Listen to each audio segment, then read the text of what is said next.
Chapter 1, Preface. Technical capabilities to include building, transportation, and astronomy attributed to bygone civilizations are still a source of wonder for Westerners today. Innumerable television specials on the archaeological findings relating to the Egyptian pyramids, the Mayan calendar, and discoveries of books and records from around the world uncovered in various forms, to include Sumerian cuneiform tablets, provides modern man with a new understanding of ancient history. This lost knowledge has been slow to make its way into mainstream thought, and is just now beginning to air on television on the History and Discovery channels. It took time for archaeologists to find the right artifacts to decode the past languages from the region. Many historical and scriptural findings that were not included in or misrepresented by the canonical Bible have now come to light. Access to scripts such as the Book of Enoch, the Nag Hammadi Gospels, the Book of Jubilees, among other historical texts, when synthesized and correlated with existing documents, is truly an eye-opener relative to the common beliefs found in the modern Western culture. Ancient writings other than the books of the canonical Bible broaden our knowledge base relative to history in the Middle East. Hidden scrolls tucked away in remote caves, cuneiform tablets covered by the sands of time, and equinox and solstice temples aligned perfectly to the sun, lay forgotten in the deserted plains of Mesopotamia. Many of the documents predate the canonical Bible by thousands of years, shedding light on the origins and influences of the familiar stories told therein, having an immense influence on Western thought. Would it surprise the reader that the flood hero Noah was actually a Sumerian king in the city of Shuruppak? He was quite well educated and wrote an account of his own regarding the times in which he lived. In the Epic of Gilgamesh, one of the longest known stories involving the king of the Sumerian city of Uruk, the king visits Noah and has a long conversation with him about some issues common to both of them. Also from Sumer is the southern extreme of Mesopotamia, the land between the two rivers, the Tigris and the Euphrates, hails the biblical patriarch Abraham.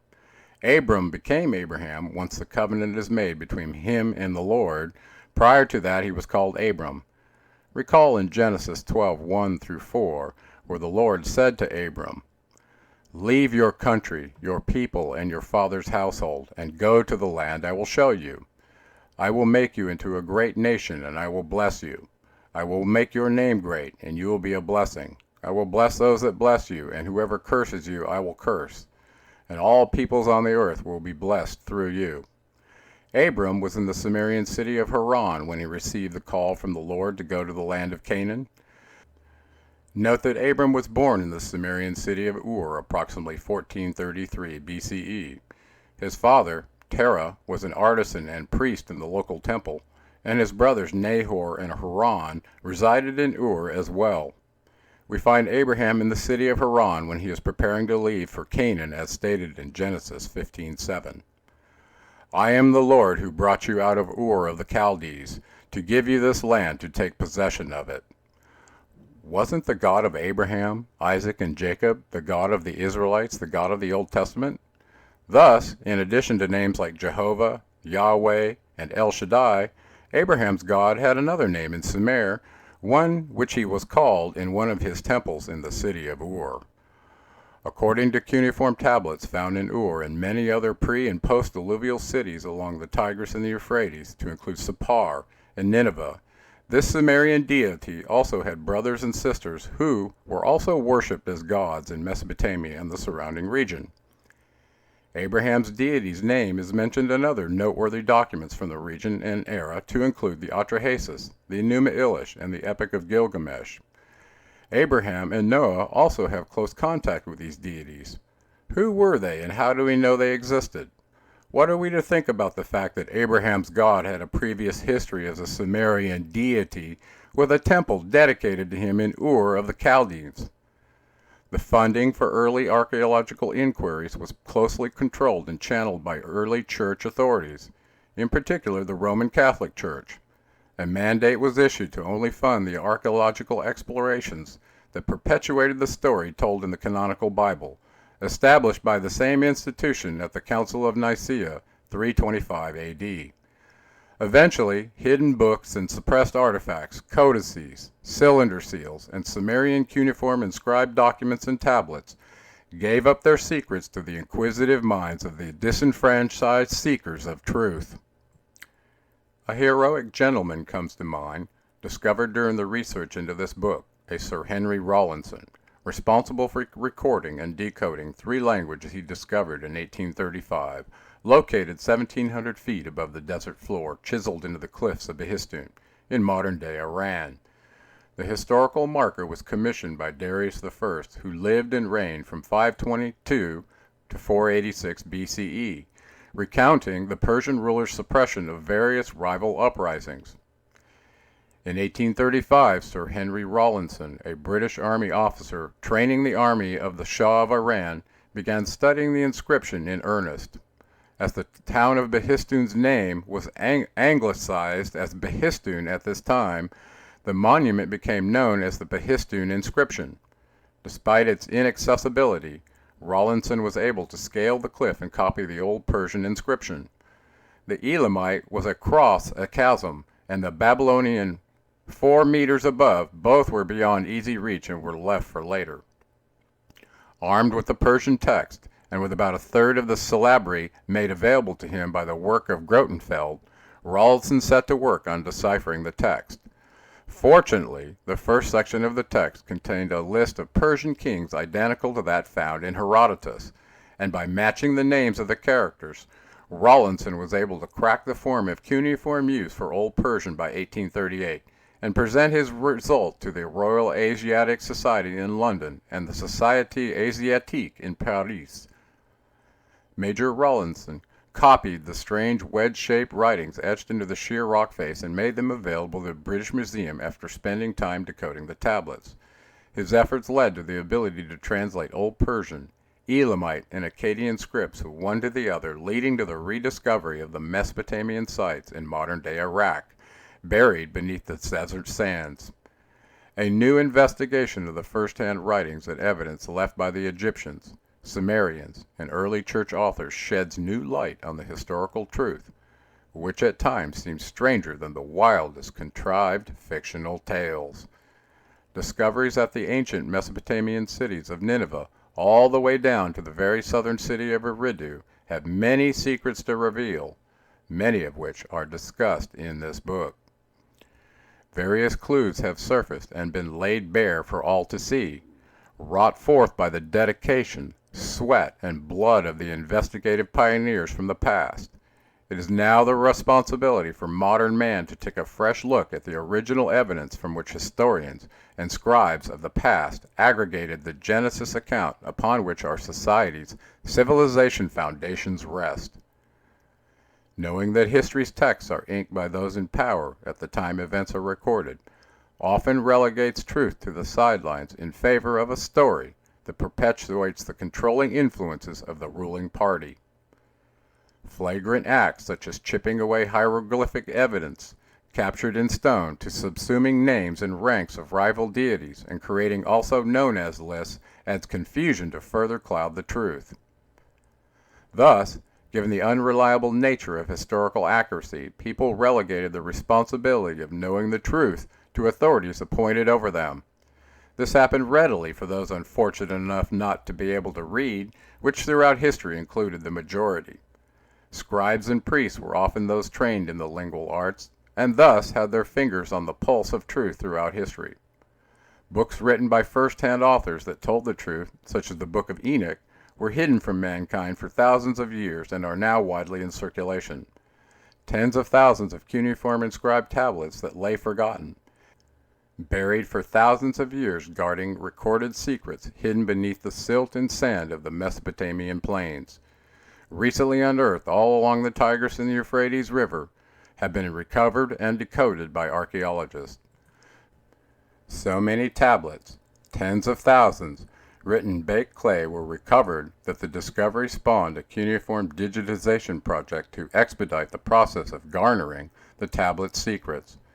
Many of the Sumerian artifacts and cuneiform tablets are on display in prominent museums in London, Paris, and Berlin, to name a few. The oldest Sumerian records predate the books of the canonical Bible by thousands of years in some cases. The Sumerian records, discovered in cities like Uruk, the biblical Erech, record mundane activities involving marriage and trade, and more important accounts of decrees and records of birth and death, etc. Referencing the first-hand historical accounts versus those composed by the societal victors allows one to at least compare the current basis for cultural events and social mores with their antecedent counterparts from multiple recorded cultural perspectives towards a synthesized whole. Stranger than fiction was the account of Noah's mystifying near-alien birth, as described in vivid detail in the Book of Enoch. According to some sources, Noah's father was definitely not Lamech, as told in Genesis 5:28, but rather one of the Mesopotamian deities that ends up saving him from the deluge. The old Babylonian version of the flood account depicts the deity speaking to a reed hut where Ziusudra, aka Noah, resides, thereby divulging the urgent warning to get prepared for a flood that was to arrive on the Mesopotamian plains. The same story is told in the Bible, sans illuminating Sumerian detail. By analyzing the various birth accounts, genealogy tables, and deities venerated in the temples of Mesopotamia, an interesting realization, actually a profound epiphany, is revealed. A cultural lie is uncovered that has such profound impact as to relegate all previous beliefs to obscurity, as if one had not come to that conclusion already, given our present-day knowledge base. When asking a Westerner the simple question, who was Yahweh? One gets the typical AKA list to include Jehovah, and finally the AKA list ends with the answer of God, as taught intentionally with the help of the canonical Bible, in particular the Old Testament. When one realizes that one of the gods of the Old Testament, Yahweh, was none other than the local deity of the Sumerian city of Ur, example Enlil, the truth is revealed. For you see, Enlil was written about in a plethora of accounts in Sumeria and elsewhere in the region. Enlil and his relatives were venerated as gods in various temples from Nineveh to Ashur to the Sumerian city of Ur, to name just a few. Similarly, his brother Enki and his children Nannar and Inanna also had temples in prominent cultural and trade portals within the region. More importantly, Enlil was not acting alone, but rather in consort with others referred to as the Anunnaki in the Atrahasis, or the Nephilim or Elohim in the Genesis 1:26 account, wherein the confusing statement is made. Then God said, "Let us make man in our image, in our likeness." The confusion created by the plural statement us, our, in the biblical creation account is clarified when reading texts that predate the Genesis account by more than 1,700 years, such as the Atrahasis. Atrahasis, aka the biblical Noah, tells the story of the creation of man, linking the same deities venerated in the temples of Mesopotamia with Enlil Yahweh of the Old Testament and his brother Enki Adonai, the hidden us in Genesis 1:26. For Enki is mentioned along with his half-sister Ninmah, participating in genetic trials to produce a primitive worker, Homo sapiens sapiens. A very detailed account is provided of a clinical trial that results in the archetype for the human race, Adam, being birthed. The trial was conducted by Enlil's half-sister, Ninhartsog, or Ninmah, and his arch-rival and scientifically inclined brother Enki in an African laboratory.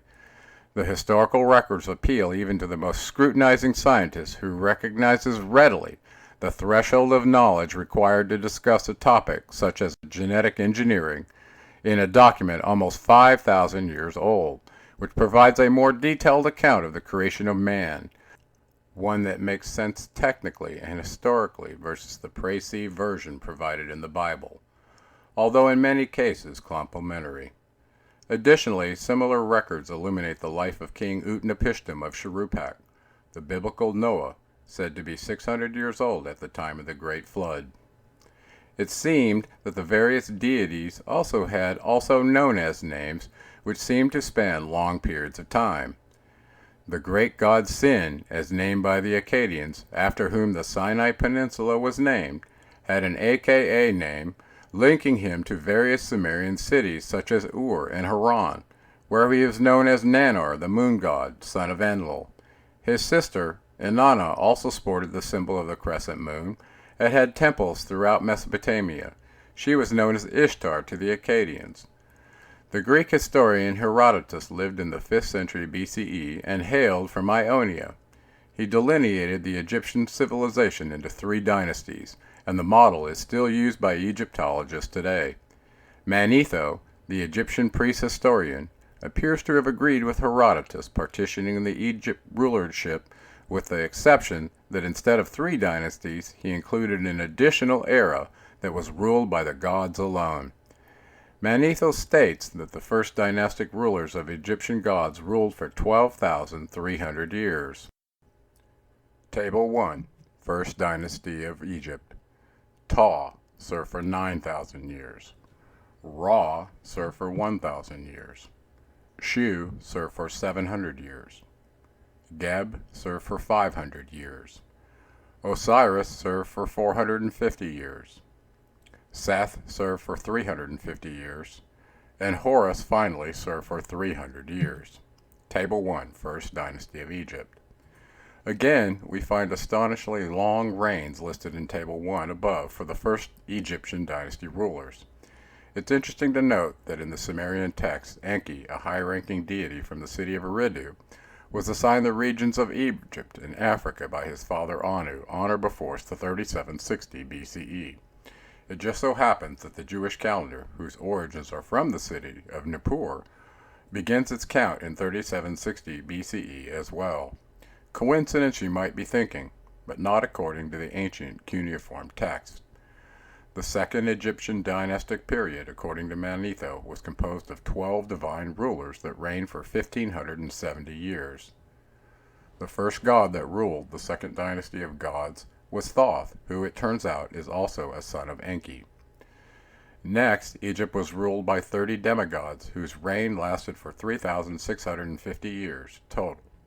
Later, the Pharaonic dynasty, which scholars believe began approximately 3100 BCE, lasted for 350 years and was headquartered at Men-Nefer, or Memphis in Greek. Who were these deities? Clues to the mysteries are further confounded when viewing the Sumerian kings list. Some of the reigns for the first kings in Sumer lasted up to 28,800 years according to the record. This is quite difficult to believe. The Sumerians claimed that all aspects of civilization were taught to them by the deities that were worshipped in the temples of Mesopotamia.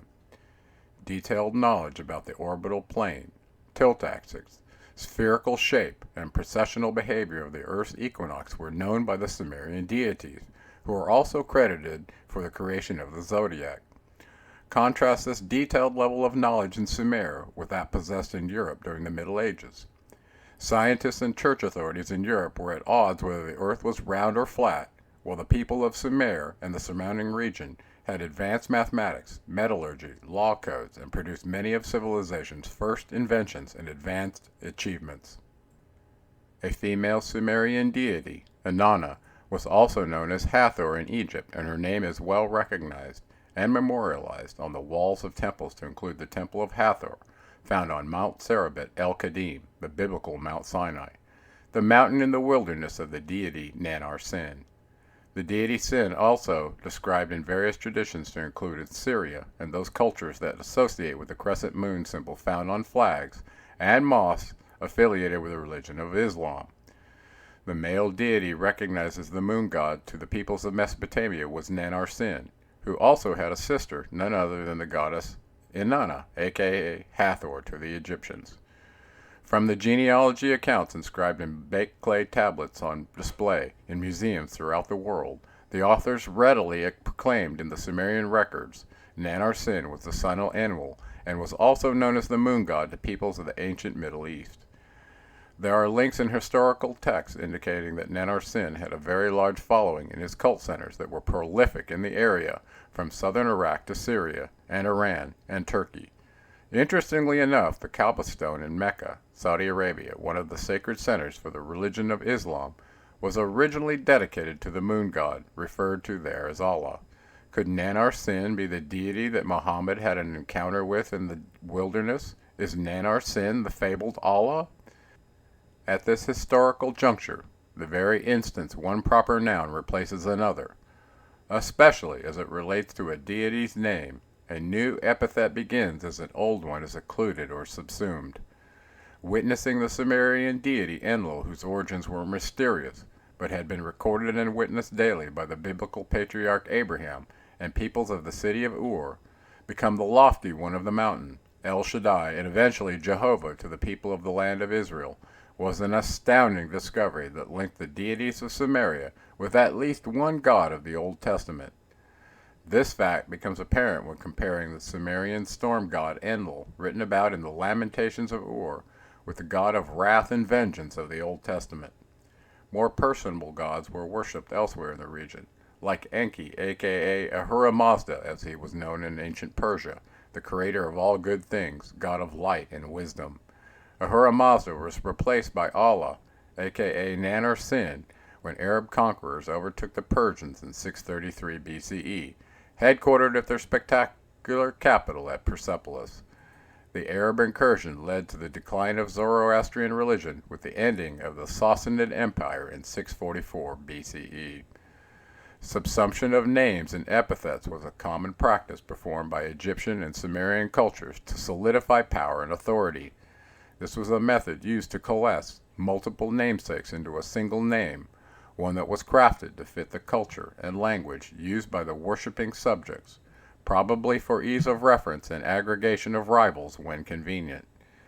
When one realizes with full force that what one culture calls a deity and then termed by another name in a follow-on culture, the idea that of a cultural myth takes on more significance, especially if the name is traceable cross-culturally.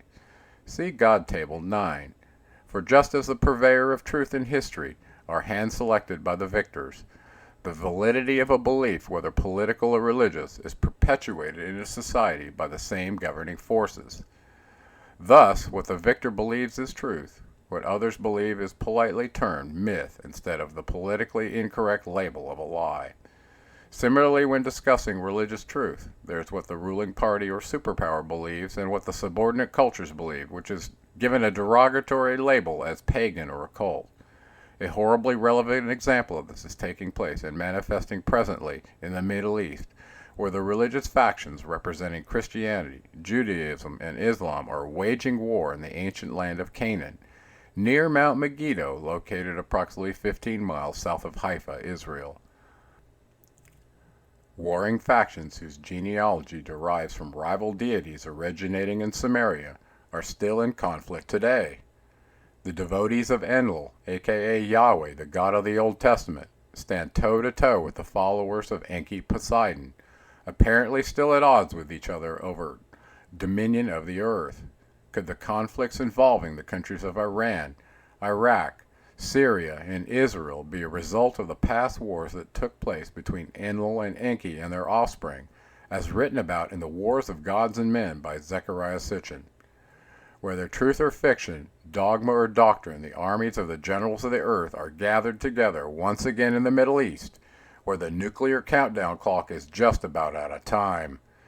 Will the offspring of Enki interrupt the destructive plan his arch-rival Enlil, Zeus to the Greeks, along with his warring son, Ninurta, Apollo to the Greeks? Is it possible that the reason the Jewish people reject Jesus as the Messiah is because he was the offspring of Enki, Jehovah's rival?